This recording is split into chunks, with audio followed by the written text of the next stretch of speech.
Geological survey of India ఓ good news చెప్పింది. ఇండియాలో మొదటిసారిగా లిథియం నిక్షేపాలను గుర్తించినట్టుగా వెల్లడించింది. జమ్మూ కాశ్మీర్లోని రేయాసీ అనే కేంద్ర పాలిత ప్రాంతంలో లిథియం నిక్షేపాలున్నట్టుగా తెలిపింది.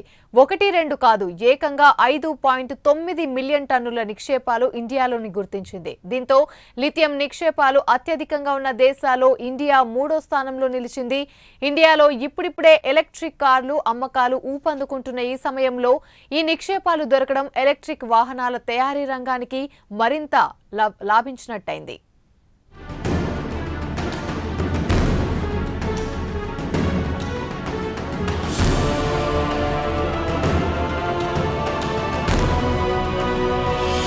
లిథియం బ్యాటరీస్ గురించి మీలో చాలా మంది వినే ఉంటారు. మన శరీర అవయవాల్లో ఓ భాగంలా మారిపోయిన స్మార్ట్ ఫోన్లో వాడే బ్యాటరీని లిథియంతోనే తయారు చేస్తారు.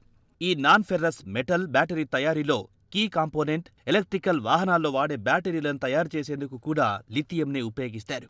ఇంతకాలం ఇండియా వివిధ దేశాల నుంచి లిథియంను దిగుమతి చేసుకుని బ్యాటరీలను తయారు చేసేది. ఇక నుంచి ఈ దిగుమతులు తగ్గనున్నాయి. ఎలక్ట్రికల్ వాహనాల తయారీని ప్రోత్సహించాలనే ఉద్దేశంతో లిథియం దిగుమతులపై రాయితీలను ప్రకటించింది కేంద్ర ప్రభుత్వం.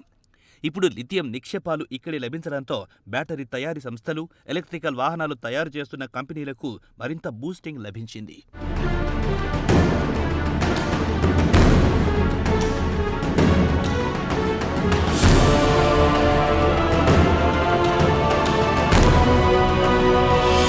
రెండు 2018-19వ సంవత్సరంలో సేకరించిన శాంపుల్స్ ఆధారంగా ఈ నిక్షేపాలున్నట్టు జియోలాజికల్ సర్వే ఆఫ్ ఇండియా గుర్తించింది. దేశవ్యాప్తంగా మొత్తం 51 ఖనిజ క్షేత్రాలున్నట్లుగా తెలిపింది. వాటిని ఆయా రాష్ట్ర ప్రభుత్వాలకు అప్పగించినట్లు తెలిపింది. 5 క్షేత్రాల్లో బంగారం నిల్వలు, మిగిలిన చోట్ల పొటాష్, మాలిబ్డినం, ఇతర ప్రాథమిక లోహాలున్నట్లు గుర్తించింది. మరో 17 చోట్ల 7,897 మిలియన్ టన్నుల బొగ్గు, లిగ్నైట్ గనులు కూడా ఉన్నట్లుగా తెలిపింది. జమ్మూ కశ్మీర్, ఆంధ్రప్రదేశ్, ఛత్తీస్గఢ్, గుజరాత్, కర్ణాటక, మధ్యప్రదేశ్, ఒరిస్సా, రాజస్థాన్, తమిళనాడు, తెలంగాణ ప్రాంతాల్లో నిక్షేపాలున్నట్లు తెలిపింది.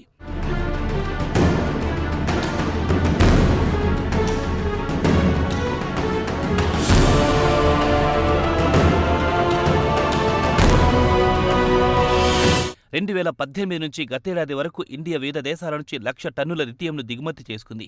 2018-19వ సంవత్సరంలో 202 కోట్లు విలువ చేసే 58,224 టన్నుల లిథియంను దిగుమతి చేసుకుంది. 8,574 కోట్లు విలువ చేసే 6,27,353 టన్నుల లిథియం అయాన్ను దిగుమతి చేసుకుంది. ఇక 2019-20లో 147 కోట్లు విలువ చేసే 72,376 టన్నుల లిథియంను దిగుమతి చేసుకుంది.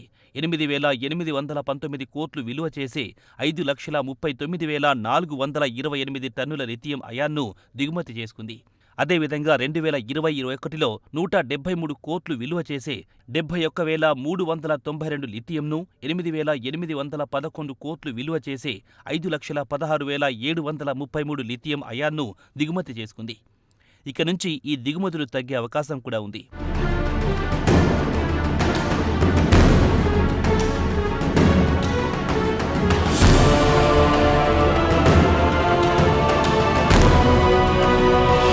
ప్రస్తుతం దేశీయంగా సెల్ ఫోన్లు, ఎలక్ట్రికల్ వాహనాలు తయారు చేయడంపై ఇండియా ఫోకస్ చేసింది. కొంతకాలంగా తయారీ సంస్థలకు రాయితీలిస్తూ ప్రోత్సహిస్తోంది. అయితే ఇప్పుడు ఈ నిక్షేపాలు లభించడంతో మరింత జోష్ లభించినట్లయింది. దీంతో త్వరలోనే ఇండియాలో స్మార్ట్ ఫోన్ల ధరలు కూడా తగ్గే అవకాశాలున్నాయంటున్నారు టెక్ నిపుణులు.